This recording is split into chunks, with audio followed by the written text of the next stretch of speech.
MBBS in abroad নিজেকে doctor হওয়ার স্বপ্ন পূরণ করতে চান তাহলে বিদেশের টপ মেডিকেল ইউনিভার্সিটিতে আপনার সাধ্যের মধ্যে ডাক্তারি পড়ার সেরা ঠিকানা মিশন MBBS স্বপ্ন আপনার পূরণ করব আমরা। বিজেপির কয়েকজন নেতা, কিছু দলবদলু নেতা, কিছু আদি নেতা, তারা কয়লা নিয়ে খুব উদ্বেগ দেখান। কয়লা কয়লা কয়লা তো যারা এই কয়লা নিয়ে খুব উদ্বেগ দেখান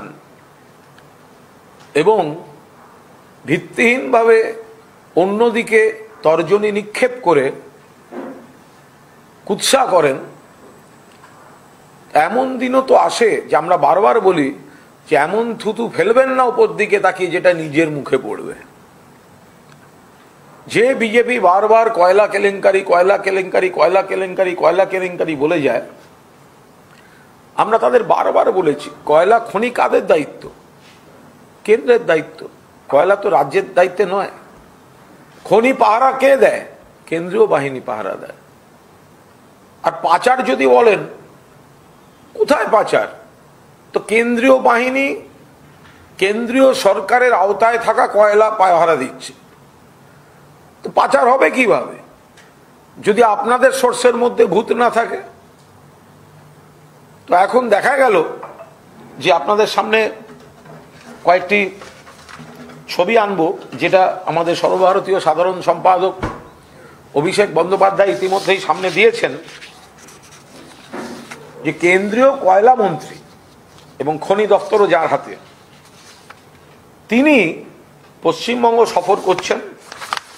এবং কি আশ্চর্য, যে দল বিজেপি কয়লা নিয়ে চিন্তায় যাদের ঘুম হচ্ছে না, তো সেই বিজেপি একটু জবাব দিক যে কয়লা মন্ত্রী তার সঙ্গে বিভিন্ন কয়লার এবং অন্যান্য বিষয়ে অভিযুক্ত জয়দেব খান কি করছিলেন। গতকাল দুর্গাপুরে একটি হোটেলে কেন্দ্রীয় কয়লা ও খনি মন্ত্রীর সঙ্গে, যার বিরুদ্ধে কয়লা স্মাগলিং কয়লা সংক্রান্ত বিভিন্ন অভিযোগ রয়েছে, একের পর এক নথিভুক্ত মামলা রয়েছে, যার বাড়ি তল্লাশ হয়েছে, যিনি বন্দী ছিলেন, সেরম একজন মানুষ কয়লার সঙ্গে জড়িত, তিনি কি করছেন কেন্দ্রীয় কয়লা মন্ত্রীর সঙ্গে? তাহলে কি আলোচনা চলছিল এরপর কয়লাটা কোন দিক দিয়ে কার হাতে কিভাবে দেওয়া হবে, তার নীতি ঠিক করতে গেছিলেন তারা? অন্যের দিকে তাকিয়ে কয়লা নিয়ে বলার আগে এই জবাবটা দিক ভারতীয় জনতা পার্টি, যে কয়লা নিয়ে যখন তারা এত কথা বলেন, তাহলে কয়লায় অভিযুক্ত জয়দেব খান কেন্দ্রের কয়লা মন্ত্রীর সঙ্গে কি করছেন, কেন গেছেন, কি আলোচনা হলো? সিবিআই ইডি এখন দেখতে পাবে না কেন্দ্রীয় কয়লা মন্ত্রীর সঙ্গে কারা দেখা করেছেন, কি আলোচনা হয়েছে? তার তো পূর্ণাঙ্গ সিবিআই ইডি তদন্ত হওয়া দরকার। আসলে এর আগে অবধি আমরা শুনেছিলাম গোলমাল হ্যায় ভাই, সব গোলমাল হ্যায়। তো বিজেপি তার এই কেন্দ্রীয় মন্ত্রীর সঙ্গে কয়লা কিংপিনদের সহাবস্থান, এটা ওই লাইনটা গোলমাল হ্যায় ভাই সব গোলমাল হ্যায়, সেটা এখন কোলমাল হ্যায় ভাই সব কোলমাল হ্যায়। তো এই তো কয়লা केलेंकरी ये रिश्ता क्या होता है, कैसे होता है, इसका तो एक जवाब होना चाहिए ना। वो तो भाजपा को देना पड़ेगा। आपका जो कोल मिनिस्टर है उसके साथ ये होटल में ये कोल किंगपिन जयदेव खान, जिसके खिलाफ कई मामला दर्ज है, रजिस्टर्ड केसेस है, इन्वेस्टिगेशन हो रहे हैं, तो वो क्या कर रहे थे? आप लोग ये कैला कैला कैला बोलेंगे और एक कैला किंगपिन, कोल किंगपिन आपका सेंट्रल मिनिस्टर कोल मिनिस्टर के साथ ऐसे ऐसे होटल में ऐसे, तो इसका सीबीआई और ईडी से ये जो इंक्वायरी चल रहा है ना, रोज रोज एक कहानी चल रहा है, तो इंक्लूड करना चाहिए। এই ছবিটি এবং সাক্ষাৎ কয়লা কেলেঙ্কারি তদন্তে ইনক্লুডেড হোক, কেন্দ্রীয় কয়লা মন্ত্রীকে জিজ্ঞাসাবাদ করা হোক কেন জয়দেব খানের সঙ্গে দেখা হয়েছে। কে জয়দেব খান? In 2021, CID has raided 3 flats of Joydev Khan, who was facing coal smuggling case. Joydev Khan has several cases registered against him in Ondal, Raniganj and Mejia police stations. তো একের পর এক আরো বিস্তারিত আমরা দিতে পারি, এতখানি দিতে পারি, আপনারা পেয়ে যাবেন, ছবিটি পেয়েছেন আপনারা। আমাদের খুব পরিষ্কার কথা, বাবুল সুপ্রিয় তখন State Minister Babul Supriyo said that Mishra, who is also present in the photo with Union Minister Prahlad Joshi, has blackmailed ECL officers in the past. অর্থাৎ আরেকজন কীর্তিমান সেখানে দেখা যাচ্ছে যে তাকেও এই একই জিনিস নানা ধরনের আরো যারা রয়েছেন এই ছবিতে, সে ওর ক্লোজ এড, জয়দেব খানের ক্লোজ এড লক্ষ্মণ ঘড়ুই, ওরা রয়েছে। তো এখন এই গ্যাংটা ওখানে কি করছিল, কেন যাবে? আপনারা একতরফা আঙুল তুলে বলবেন কয়লা কেলেঙ্কারি কয়লা কেলেঙ্কারি কয়লা কেলেঙ্কারি, আর আপনাদের কয়লা মন্ত্রী যাদের বিরুদ্ধে কয়লা নিয়ে অভিযোগ তাদের সঙ্গে হোটেলে মিটিং করবে, হয় নাকি কখনো? ফলে আমরা চাই অবিলম্বে কালকের বৈঠক কেন্দ্রীয় মন্ত্রীকে ইনক্লুড করে সিবিআই এবং ইডির মামলায় অন্তর্ভুক্ত হোক। আর আরেকটি বিষয় আপনাদের জানিয়ে রাখি, তারপর আপনাদের কোনো প্রশ্ন থাকলে নিশ্চয়ই নেব, যে আমাকে অনেকে ইতিমধ্যেই জিজ্ঞাসা করেছেন এই লটারি নিয়ে যে অনুব্রত মণ্ডলের বিরুদ্ধে অভিযোগ, যে লটারির টিকিটটা পেয়েছিল একজন, জিতেছে একজন, তার কাছ থেকে লটারির টিকিটটা কেড়ে নেওয়া হয়েছে। এখন কি হয়েছে সে তো আমি বলতে পারবো না, এটা দলের সাবজেক্টও না, কিন্তু বিষয় হচ্ছে দুটো। একটা হচ্ছে কদিন আগে শুনছিলাম যে লটারিটাই নাকি ম্যানেজ করা হয়েছে, যে কালো টাকা লটারিতে যায় সেটা পুরস্কার হয়ে ফিরে আসে, লটারি সিস্টেমটাই খারাপ। এখন শুনছি লটারিটা খুব ভালো, জিতেছেও ঠিক লোক, কিন্তু তার টিকিটটা কেড়ে নেওয়া হয়েছে। তাই প্রত্যেক 15 দিন অন্তর একটা করে গল্প কেন ছাড়া হচ্ছে?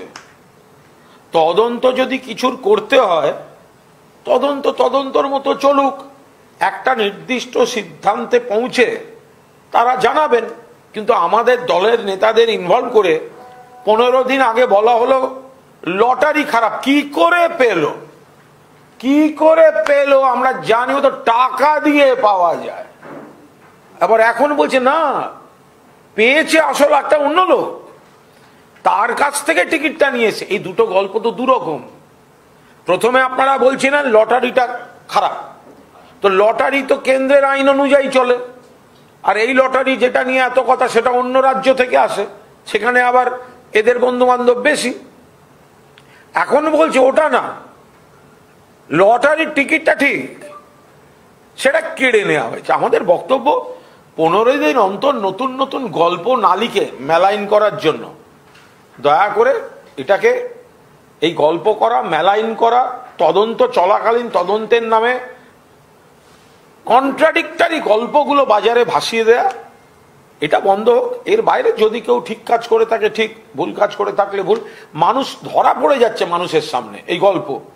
15 দিন আগে বলছেন লটারিটা খারাপ, 15 দিন বাদে বলছেন লটারি ঠিক, টিকিটটা ছিনতাই হয়েছে, মানে কি? পুরোটা কন্ট্রাডিক্টরি। যদি কোনো প্রশ্ন থাকে বলতে পারে। আজকে হাইকোর্টের বিচারপতি অভিজিৎ গঙ্গোপাধ্যায় যে মন্তব্য করলেন যে গণতন্ত্র সঠিক হাতে নেই কিংবা গণতন্ত্র বিকশিত হয়নি, প্রয়োজন পড়লে আমি ক্যাবিনেটকে পার্টি করে দিতে পারি, একজন বিচারপতির এই ধরনের মন্তব্যকে রাজনৈতিক, আমি একটা কথা বলি, এটা খুব স্পর্শগত বিষয়। আপনারা, আমি আশা করব যেহেতু এটা খুব স্পর্শকাতর বিষয়, তাহলে আমার বক্তব্যটা যদি দেখান তাহলে তার মানে সার্বিক অংশটা নিয়ে একটু দেখাবেন, নইলে লোকে ভুল বুঝতে পারেন। দেখুন, জুডিশিয়ারির প্রতি, বিচার ব্যবস্থার প্রতি আমাদের পূর্ণ আস্থা আছে, এবং আজও সমাজে যদি কারুর সঙ্গে কারুর ঝগড়া হয়, শেষ পর্যন্ত গিয়ে মানুষ বলে আপনাকে আমি কোর্টে দেখে নেব। এই কোর্টে দেখে নেবটা কিন্তু কোর্টের প্রতি গভীর আস্থা। আমরাও ম্যাজিস্ট্রেট থেকে court, session court, high court, supreme court আমরা শ্রদ্ধা করি। বিচার ব্যবস্থা ঠিক মতো আছে বলেই সমাজটা এখনো দাঁড়িয়ে আছে, এটা আমার দল বিশ্বাস করে, আমিও ব্যক্তিগতভাবে বিশ্বাস করি। আমি জীবন দিয়ে দেখেছি কি পরিশ্রম করেন যারা বিচার করেন। কোনো রায় আমাদের পছন্দ হয়, কোনো রায় আমাদের পছন্দ হয় না, কিন্তু এক একজন বিচারক মামলাগুলিতে কতখানি মাইন্ড অ্যাপ্লাই করে তারা বিশ্লেষণ করে। প্রত্যেক বিচারপতির সামনে যে মামলা আসে তার একটা পক্ষ ভুল, একটা পক্ষ ঠিক, প্রত্যেক মামলায়। তো তারা তো ঠিকটাকে বেছে নেন, এটাই তো সিস্টেম, এটাই তো রায়। কারুর অপছন্দ হলে হায়ার কোর্টে যাবে, সেখানেও আরেকজন বিচারপতি বা ডিভিশন বেঞ্চ দেখছেন। এবং বিচার, এখানে একটা জট খোলার চেষ্টা হচ্ছে। কাকে বলছেন? যিনি নিজেকে অরণ্যদেব ভাবছেন তাকে বলছি। যারা আন্দোলন করছেন, ভুল থাকলে ভুল, যে ভুল করে থাকবে দৃষ্টান্তমূলক শাস্তি পাক। প্রথম দিন থেকে বলে আসছি আমরা, যখন আন্দোলনকারীরা আন্দোলন করছেন, সরকার তার মতো চেষ্টা করছে ভুল শোধরানোর, চিফ মিনিস্টার ইনস্ট্রাকশন দিয়েছেন, কিন্তু যে আন্দোলনকারীরা আন্দোলন করছেন, যখন যে দেখা করতে চেয়েছেন দেখা করিনি, যায়নি। অভিষেক বন্দ্যোপাধ্যায়কে যারা চিঠি দিয়েছেন, অভিষেক তাদের একটা টিমের সঙ্গে বসে বিস্তারিত জানার চেষ্টা করেছেন। জটটা খোলার চেষ্টা হচ্ছে। জিজ্ঞাসা করুন আন্দোলনকারীদের একের পর এক গ্রুপকে, যখন যতবার তারা দেখা করতে চেয়েছেন, এখতিয়ার নেই, তা সত্ত্বেও বসেছি, যন্ত্রণা বুঝেছি, জানিয়েছি যেখানে যেখানে জানা, তারাও চেষ্টা করছেন। আর আপনি হিরো সেজে ওখানে বলবেন দালাল মুখপাত্র? বিচারকের আসনের অপব্যবহার করছেন, নিজের ইমেজ বিল্ডিং করছেন, অবসরের পর রাজনীতি করার জমি তৈরি করছেন।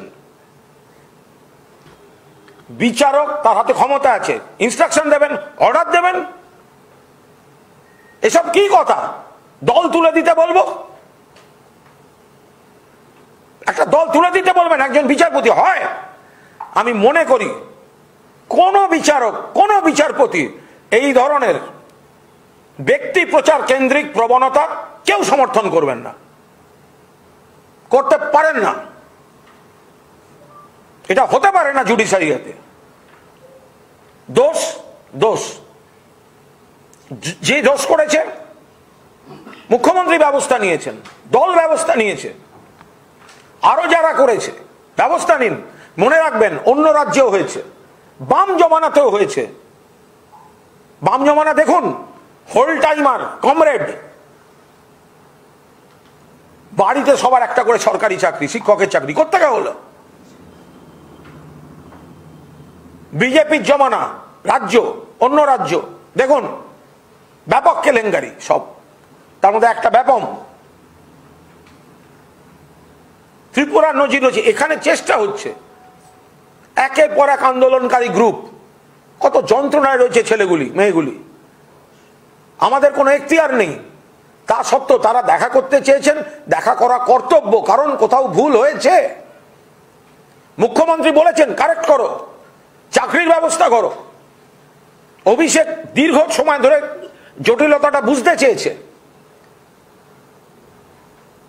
প্রাপ্ত অফিসারদের বলছে দেখো কি করা যায়, কিভাবে করা যায়। দলের একজন সাধারণ সম্পাদক হিসেবে যারা যখন যেখানে বসতে চেয়েছেন, একটি গোষ্ঠী মাতঙ্গিনী হাজরার তলায় তারা বসেছিলেন, অনুরোধ করেছিলেন, জিজ্ঞাসা করুন তাদের গিয়ে, আমায় বলতে হবে না। সেই জটগুলো যখন খোলার চেষ্টা হচ্ছে আবার মামলা। ঘুরছেন 2009 দক্ষিণ 24 পরগনা, আবার মামলা বাম জমানার। তো ফলে একা একজন মঙ্গল গ্রহ থেকে এসে অরণ্যদেব সাজছেন আর বাকিরা কেউ কোনো চেষ্টা করছি না, এটা ভাবা ভুল। আর এই ধরনের শব্দ ব্যবহার করার আগে আপনার চেয়ারের অপব্যবহার করবেন না। যেটা ভুল সেটাকে ভুল বলুন, দোষ থাকলে শাস্তি দিন, ডেকে পাঠানো হলে ডেকে পাঠান, কিন্তু চেয়ারের প্রোটেকশন নিয়ে রাজনৈতিক এজেন্ডা ফুলফিল করার খেলা খেলবেন না। এই দুর্নীতি, এই অনিয়ম বাম জমানে আমরা ঢের দেখেছি, অন্য রাজ্যে দেখেছি। আমরা এখানে চাই না, যারা করেছে অন্যায় কাজ করেছে। আর আপনার যদি অরণ্যদেব গাঙ্গুলি মনে হয়, আন্দোলনকারীদের ডেকে জিজ্ঞাসা করুন, তৃণমূল কংগ্রেস একটা দল, তার সাধারণ সম্পাদকও যতক্ষণ তারা বলেছে, যেভাবে বলেছে, যে ছেলেটি দূর থেকে এসেছে আলোচনা করার জন্য, প্রথম জিজ্ঞাসা করেছি ভাত খেয়ে এসছো, না হলে আগে আমাদের অফিসে ভাত খাও তারপর আলোচনা হবে। আপনি বলছেন দালাল মুখপাত্র। লিমিট আছে সবকিছুর একটা। বিচারকের চেয়ারে বসে রাজনৈতিক বক্তৃতা বন্ধ হোক। পথসভা করছেন, ওটা আদালত, ওটা স্ট্রিট কর্নার নয়। মনে রাখুন আদালতে বসে আছেন আপনি, আর এগুলো বলার জন্য আপনার যা ক্ষমতা আছে আপনি করে নিন, যান।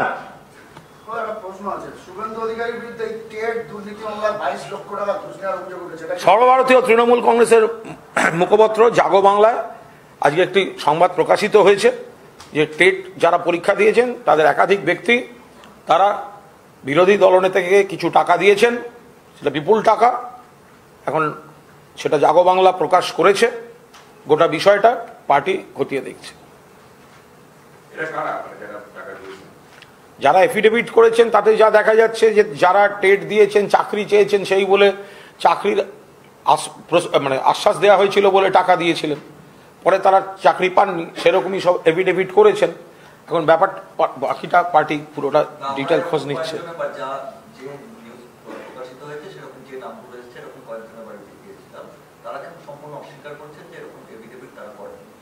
নিশ্চয়ই কোথাও না কোথাও তো এফিডেভিটটা হয়েছে, ফলে আমরাও তার বিস্তারিত খোঁজ খবর নিচ্ছি। আজকে শিক্ষা সচিব মনীষ জৈন আদালতে গেছিলেন এবং প্রশ্ন উত্তরের সম্মুখীন হয়েছেন বিচারকের। সেখানে অনেক প্রশ্নের উত্তর দিতে গিয়ে শিক্ষামন্ত্রীর নাম করেছে এবং বলেছে শিক্ষামন্ত্রী বলেছে বলেই অতিরিক্ত পদ ক্রিয়েট করা হয়েছে এবং আইনি পরামর্শ নিয়েছে। কি বলবেন? আমি এটাও খুব স্পষ্টভাবে বলি যে এটা প্রশাসনের বিষয়, এটার সঙ্গে দলের কোনো সম্পর্ক নেই। আমরা যেটুকু জেনেছিলাম দীর্ঘ আলোচনার পর এসএসসি কোর্টকে বলেছিল দুটো পথ আছে, দুটো পথ। একটা হচ্ছে যারা বিতর্কিত তাদের রেখে বাকিদের নেওয়া, আর 2 নম্বর হচ্ছে যারা বিতর্কিত তাদের বাদ দিয়ে শূন্যস্থান পূরণ। কোনটা করা হবে সেটা কোর্টের কাছ থেকেই তো গাইডলাইনটা চেয়েছে। তো যদি কোর্টের কাছ থেকেই গাইডলাইন চেয়ে থাকে তাহলে আবার সেটা নিয়ে এত আলোচনা কিসের হচ্ছে, এটা বোঝা খুব দুষ্কর ব্যাপার। প্রশ্ন আছে, সেটা হলো যেমন জয়দেব খান বিষয়টি অভিষেক বন্দ্যোপাধ্যায় বলেছেন।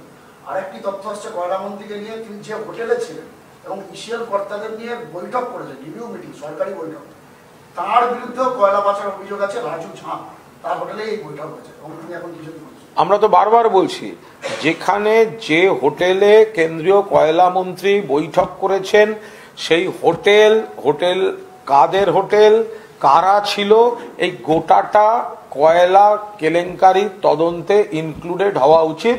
সিবিআই এবং ইডি যেমন ছুটে ছুটে ছুটে ছুটে যান, এখনো কেন সেই হোটেলটায় যাননি? কেন যাননি? কেন সিসিটিভি ফুটেজ নেওয়া হচ্ছে না? কোথায় বসেছিলেন, কারা বসেছিলেন, কার হোটেলে বসেছিলেন, কয়লা কিংপিনরা কেন গেল, এগুলো তো জানতে হবে। তা এর বেলা এত দেরি কেন? অন্য ক্ষেত্রে তো কোনো ঘটনা ঘটার সঙ্গে সঙ্গে ছুটে ছুটে ছুটে ছুটে সেখানে চলে যাওয়া হয়, সঙ্গে মিডিয়া থাকে, ফলাও করে খবর হয়, সত্যি মিথ্যে বিচার সে পরে 7 সমুদ্র দূরে। কিন্তু তাহলে কয়লা কিংপিনদের সঙ্গে কেন্দ্রীয় কয়লা মন্ত্রীর বৈঠক, সেটা খনি থেকে পাচারের বৈঠক হয়েছে কি না এর তদন্ত আমরা ডিমান্ড করছি। কিন্তু এটা যত দেরি হবে তত তো তথ্য প্রমাণ নষ্ট হবে। এমন কারুর হোটেলে বা এমন কারুর আশ্রয় করা হচ্ছে, দরকারি জায়গাগুলোয় হয়তো সিসিটিভি ছিলই না, হয়তো দরকারি জায়গাগুলোর সিসি ফুটেজ পাওয়াই যাবে না। ফলে এগুলো আমরা অবিলম্বে সিবিআই এবং ইডি তারা ছুটে ছুটে গিয়ে তদন্ত করুন, আমরা দাবি জানাচ্ছি। আলোচনা ছিল বিধানসভায়, সেখানে দেখা যাচ্ছে নদিয়ার একজন তৃণমূল নেতা মৃত্যু হলো, তার পরিবারের লোকজন তৃণমূলের বেশ কয়েকজনের নামে অভিযোগ দায়ের করে এফআইআর করলো এবং বিরোধীরা বলছে এটা গোষ্ঠীতন্ত্র। বিরোধীরা গোষ্ঠীতন্ত্র বললে তো হবে না। যে জায়গাটায় পুরোদস্তুর, যেখানে তৃণমূল, সেখানে বিরোধীরা আঘাত হেনে যেতেই পারেন। আবার যদি দেখতে হয় বিভিন্ন পেশার মানুষ তৃণমূলে আছেন, শিক্ষক থেকে আইনজীবী সবাই তৃণমূল। ফলে কার কোনো ব্যক্তিগত রসায়নেও যদি, ব্যক্তিগত কারণেও যদি কোথাও কোনো খুন হয়, সেটাকে সঙ্গে সঙ্গে গোষ্ঠীদ্বন্দ্ব বা রাজনীতির রঙে মানে চালিয়ে দেওয়ার আমি কোনো কারণ খুঁজে পাচ্ছি না। তৃণমূলের গোষ্ঠীদ্বন্দ্বের জন্য এই খুন হয়নি। কেন কি পরিসরে খুন হয়েছে সেটা তৃণমূলও খোঁজ খবর নিচ্ছে। বলছি, আজকে বিধানসভার মমতা বন্দ্যোপাধ্যায় শুভেন্দু অধিকারী বৈঠক হয়েছে, সেই প্রসঙ্গে দিলীপ ঘোষ বলছেন যে ঠেলায় পড়ে বিড়াল গাছে উঠে। মমতা বন্দ্যোপাধ্যায় ঘটিয়ারি বা হারিয়ে সংসার থাকতে পারছে না, তো এখন বিজেপি ঠেলায় কে পড়লো, কে কার ঘরে গেল কিন্তু বুঝতে পারছি না। গাছ তো গাছের জায়গায় ছিল, বিড়াল কোথায় গেল? আমি এইটাই কদিন ধরে বোঝাতে চাই যে শুভেন্দু বাঘছাল পড়া বেড়াল, সেটা আজকে দিলীপ ঘোষ এই স্টেটমেন্ট দিয়ে ঘুরে বলিয়ে দিলেন। আরে একটা আজকের মতো দিনে তো মুখ্যমন্ত্রী তিনি বিরোধী দলনেতাকে যদি বলে থাকেন, এ তো সৌজন্যের পরিচয়, মায়ের মতো আচরণ। মাকে পিঠে যতই ছুরি মেরে থাকুক ছেলে, মা কিন্তু দেখা হলে বলে বাবা ভালো আছিস। তো এই তো মায়ের মতো মন, তো সেখানে এদের এত গায়ের জ্বালা কেন? আর যদি এই ডাকা ডাকি যাওয়া যাইয়ের গল্প হয় সৌজন্যের বাইরে, তাহলে ঘরটা ছিল মমতা ব্যানার্জির, গেল কে? তো দিলীপ বাবুরা সেইটা আগে আলোচনা করে নিন যে ওই ঘরে গেল কেন, ওই ঘরে গেল কেন। গাছ গাছের জায়গায় ছিল, বেড়াল কেন গাছে উঠলো সে বেড়াল বলতে পারবে। শুভেন্দু বলছে যে আমরা সৌজন্যতে বিশ্বাস করি, যারা এমএলএ আছে তৃণমূল হোক বিজেপি হোক, দলের এমএলএ না হয়ে মানে বিধায়ক হিসাবে ভাবলেই হয়, আমরা সৌজন্যতে বিশ্বাস করি। আমি এই বিষয়টিতে একমত। সৌজন্যের রাজনীতি হওয়া উচিত। সৌজন্যের রাজনীতিতে ইডি সিবিআই এর ভয়ে দলবদল করলেও ব্যক্তিগতভাবে নেত্রী বা দলের নেতাদের বিরুদ্ধে কুৎসা বন্ধ করে এই যে সার্বিক সৌজন্যের একটা বাতাবরণ, এটা আমি একদম সমর্থন করছি। সুজন চক্রবর্তী বলছেন যে এটাই তো আমরা বলে আসছিলাম যে শুভেন্দু অধিকারী মমতা বন্দ্যোপাধ্যায়ের ঘনিষ্ঠ। তাহলে বিমান বসু যেদিন গিয়ে নবান্নে ফিশ ফ্রাই খেয়েছিলেন, কে কার ঘনিষ্ঠ ছিল? তাহলে বিমান বসু যে গিয়ে সুজন চক্রবর্তীর দাদা কাকা জ্যাঠারা যে গিয়ে নবান্নে দেখা করে এলেন এবং মমতাদি যে ফিশ ফ্রাই খাওয়ালেন, চা কফি ফিশ ফ্রাই, সেটা কে কার ঘনিষ্ঠ ছিল? তো সুতরাং বিষয়টা তা নয়, বিষয়টা মমতা বন্দ্যোপাধ্যায় অভিভাবকের ভূমিকা পালন করেছেন। বিধানসভায় তিনি রাজ্যের মুখ্যমন্ত্রী, তিনি বিরোধী দলনেতাকে বলেছেন আজকের মতো দিনে, তার একটা তাৎপর্য আছে যে তুমি চলো চা খাই। তো ভালো কথা, তো আমি আবার বলছি মায়ের মতো আচরণ করেছেন, মায়ের মতো আচরণ করেছেন। আপনি দেখবেন কোনো ছেলে যদি মায়ের পিঠে ছুরিও মারতে যায়, রক্তাক্ত মাও কিন্তু হাসি মুখে বলে বাবা তুই ভালো থাকিস। মায়ের ভূমিকা নিয়েছেন। বলছি, আপনি কয়লা মন্ত্রীর বিরুদ্ধে বলছেন, কয়লা মন্ত্রী যাওয়ার আগে বলে গেছেন যে কয়লা চুরি রুখতে রাজ্যের সহযোগিতা দরকার। কয়লা চুরি রুখতে প্রথমে দরকার কয়লা মন্ত্রীর সদিচ্ছা। তিনি কয়লার কিংপিংদের নিয়ে বৈঠক করবেন আর কয়লা চুরি নিয়ে জ্ঞান দেবেন, দুটো হয় না। কয়লা মন্ত্রীর ভূমিকাও সিবিআই তদন্তের ব্যানারে আনতে হবে, র্যাডারে আনতে হবে, ইডির র্যাডারে আনতে হবে এবং কাল কয়লা মন্ত্রী কি কি করেছেন তাকে পুরোদস্তুর জিজ্ঞাসাবাদ করে এই তদন্তের মধ্যে ইনক্লুড করতে হবে। পার্টি করতে হবে কেন্দ্রের কয়লা মন্ত্রীকে। আমি সাংবিধানিক দিকটা দেখে নিচ্ছি, না হলে বলতাম কেন্দ্রের কয়লা মন্ত্রীকে অবিলম্বে ঘটনাস্থল থেকেই অ্যারেস্ট করা উচিত ছিল। বাঁকুড়া একটা সাংগঠনিক বৈঠক ছিল বিজেপি, সেখানে মিঠুন চক্রবর্তী একবারে তাদের অভ্যন্তরীণ বৈঠকে তিনি বলেছেন যে একে অপরের বিরুদ্ধে আঙুল তোলা বন্ধ করুন, অন্যের ঘরের দিকে না তাকিয়ে নিজের ঘর আগে সামলান, দলের শৃঙ্খলার অভাব রয়েছে, কুৎসা না করে নিজের নেতাদের সম্মান করুন, আর সম্মান না করতে বলে দল ছেড়ে। মিঠুনের কালকেও দেখলাম মমতা বন্দ্যোপাধ্যায়কে প্রশংসা করছেন, অভিষেক দারুণ তুখর বক্তা বলছেন, এটা কি হয়েছে? না, মিঠুনদা শীতকালের দিকে একটু এরকম হয়। তো এখন এবার সমস্যা হচ্ছে যে মিঠুনদা কখন, মানে মিঠুনদার কথাটা আজকে এবছর যে শুনবেন, পরের বছর সেটা কোন দলের ক্ষেত্রে প্রযোজ্য হবে এটা তো কেউ জানে না। কারণ মিঠুনদা একটা সময় বলতো আমি নকশাল ছিলাম, এরপর জ্যোতিবাবুকে আঙ্কেল ছাড়া বলেনি, তারপরে নন্দীগ্রাম আন্দোলনের সময় হারমাতদের হয়ে প্রতিবাদের মিছিল নয়, শহীদ তর্পণের মিছিল নয়, হারমাতদের সমর্থনে মিছিলে মিঠুন চক্রবর্তী পথে হেঁটেছিলেন। এরপর যেই মমতা ব্যানার্জি মুখ্যমন্ত্রী হলেন, সঙ্গে সঙ্গে সুবিধাবাদী মিঠুন মহাকরণে গিয়ে মমতা আমার ভুল হয়ে গেছে, আমি তোমার সঙ্গেই আছি। মমতাদি তাকে ভাইয়ের মতো তাকে রাজ্যসভায় পাঠালেন। মিঠুন সেখানে গিয়ে বললেন আমাকে সারা জীবনে এই সম্মান কেউ দেয়নি, আমি আজীবন মনে রাখবো আমার বোন আমায় সম্মান দিয়েছিল। এরপর মিঠুনদা মাঝপথে ছেড়ে গিয়ে বিজেপির হয়ে বোনের পিঠে ছুরি মারতে নেমেছেন। ফলে মিঠুনদা কোনো দলের হয়ে বললে তার বিশ্বাসযোগ্যতা থাকে। আরে বিজেপি কর্মীরাই বলবে যে তুমি আজকে যে কথাটা বলছেন পরের বছর যখন আসবেন কোন দলের হয়ে আসবে। এখনো এসইউসি, সমাজবাদী পার্টি, সিপিআইএম এর লিবারেশন, ফরওয়ার্ড ব্লক, আরএসপি অনেক পার্টি ঘোরা মিঠুনদার বাকি আছে। মিঠুনদা অভিনেতা হিসেবে বাংলার গর্ব, আর নেতা হিসেবে কলঙ্ক, সুবিধাবাদী, অকৃতজ্ঞ, বেঈমান, ধারাবাহিক দল বদলু। মিঠুন চক্রবর্তী অনেকগুলো রিসোর্ট আছে সরকারি জমি এবং নিজের ছেলের বিরুদ্ধে একটা, আমি এ বিষয়ে কিছু বলবো না। আজকে যে সাংগঠনিক বৈঠকের কথা বলছিলাম সেখানে সুকান্ত মজুমদার তিনিও অভ্যন্তরীণ একটা কথা বলেছেন যে এবারে অনেকে প্রার্থী নাও হতে পারে, সেক্ষেত্রে মানে সাংগঠনিক কাজে তার যে তীব্র ক্ষোভ সেই বিষয়টা তিনি বলেছেন এবং বলেছে যে শুধুমাত্র মানে পদ নিয়ে থাকলে হবে না, কাজ করতে হবে, বিভিন্ন জায়গায় ঘুরবো সেটা হবে না, সাংগঠনিক দিকে নজর রাখতে হবে। এই কথাগুলো তো নতুন নয়, এই কথাগুলো তো আমরা 2021-এর আগেও এইসব গপ্প শুনে এসেছিলাম, তার নিট রেজাল্ট আপনারাও দেখতে পেয়েছেন। তো সুতরাং যারা মানুষের কাছে নেই, মানুষের উন্নয়নের সঙ্গে নেই, বাংলার মানুষের কাজের বিরোধিতা করে চলেছেন, শুধুমাত্র প্রতিশোধের রাজনীতি, কুৎসার রাজনীতি, এজেন্সির রাজনীতিতে আছেন, তো তাদের কি হবে? তারা তো কোনোদিনই মানুষের পাশে ছিলেন না। তারা সবসময় দিল্লিমুখী, দিল্লির ভরসায় এজেন্সি পাঠাও, কুৎসা করো, টাকা বন্ধ করে দাও, এই রাজনীতি করেছেন। তো তারা লোক পাবেন কি করে? শুভেন্দু অধিকারী শুনলাম প্রতি বুথে কর্মী তৈরি করার কথা বলেছেন, প্রতি বুথে কর্মী তৈরি কথা বলেছেন। তো কর্মী তো পাচ্ছে না। তা আমি বলবো এখন আমাদের তো দুর্গা পুজো, কালী পুজো সব শেষ হয়ে গেছে, সামনে শুধু সরস্বতী পুজো আছে। এখন কুমোরটুলি আর যেখানে মৃৎশিল্পীরা আছেন তাদের হাতের চাপ অনেকটা কম আছে। তো শুভেন্দু বলছে না কর্মী তৈরি করতে হবে, তো কর্মী তো বুথে বিজেপির কর্মী তৈরি হবে না।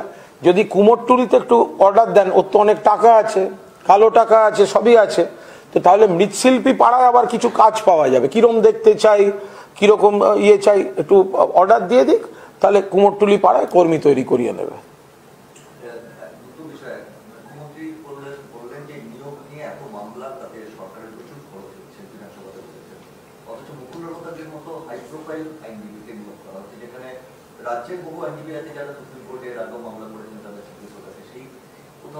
না, এবার কি সেটা মানে কোন আইনজীবী কোন মামলায় দাঁড়ালে রাজ্যের পক্ষে ভালো হবে সেটা কি রাজ্য ছাড়া বাকিরা ঠিক করে দেবে? না, খরচের কথা মানে মামলাটা যখন করা হয়েছে, মামলাটা তার মানে জেতার জন্য, সেই মামলায় সেই সময় জেতার জন্য যাকে দরকার রাজ্য সরকার নিশ্চয়ই সেটাই করবে।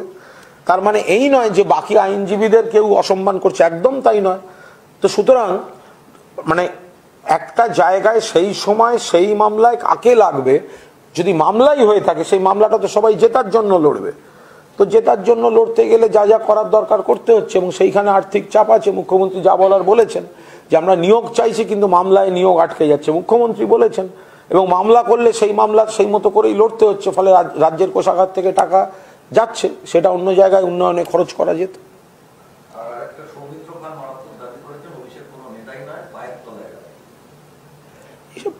কিছু পাগল থাকে, তাদের কথা সবসময় জবাব দেয়া মানে অভিষেককে আক্রমণ করলে যদি ওর নামটা একটু সামনে দেখা যায়। আসলে শুভেন্দুর ওই জুতার তলায় রাখি, ওটা তো ওদের মানসিকতা, ওইখান থেকে এইসব নিম্ন রুচির নিজের বউকে ঘরে ধরে রাখতে পারেনি, ও কাকে কার কোথায় কি ধর।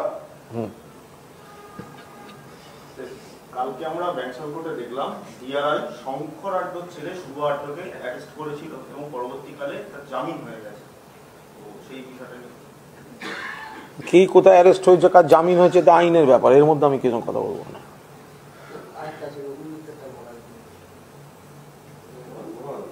ওটা কি মামলায় সমন করেছিল কিসে? সোনা 2 কিলো সোনা, যার বিজনেসটা সোনার, তার কাছে সোনা থাকবে না তো কি ঘুঁটে থাকবে? এবার বিজনেসে কোনটা একটু বেশি ছিল বা কম ছিল সেটা আইনে দেখা যাবে। একটা সোনার ব্যবসায়ীর কাছে যদি সোনা ধরা যাক তর্কের খাতিরে বেশি ছিল, তাহলে সেটা পাচার অমুক তমুক। তো বিভিন্ন ব্যবসায় যে চালের ব্যবসা করে তার কাছে 20 কেজি চাল বেশি থাকলে কি চাল বাজার করছে? এটা বেশি কম আইন ভেঙেছে কি আইন ভাঙেনি সেটা কোর্টে হবে, তার আগেই পাচারকারী বলে দাগিয়ে দেয়া এটা কোনো। আজকে সংবিধান নিয়ে বক্তৃতা দিদিকে অগ্নিমিত্রা পাল সংবিধান সম্বন্ধে না বলে সেখানে বক্তব্য নানা প্রসঙ্গ নিয়ে বলতে শুরু করেন। স্পিকার তাকে উনি ফ্যাশন নিয়ে বললে আরো ভালো বলতেন। আমি মনে করি অগ্নিমিত্রা পাল অত্যন্ত একজন ভালো ফ্যাশন ডিজাইনার, এবং অগ্নিমিত্রা পাল যখন ফ্যাশন নিয়ে কথা বলেন বা কোনো কাজ করেন অনেককে টেক্কা দেওয়ার মতো কাজ করেন। ফলে বিধানসভায় উনি সংবিধান দিবসে যে উনি সংবিধান না নিয়ে বলে যে উনি বক্তব্য নিয়ে বলেছেন, এটাতে আমি বিস্মিত হচ্ছি না। খুব ভালো হতো উনি যদি ফ্যাশন ডিজাইনিং নিয়ে বলতেন, ওই বক্তৃতাটাই সেরা বক্তৃতা হতো।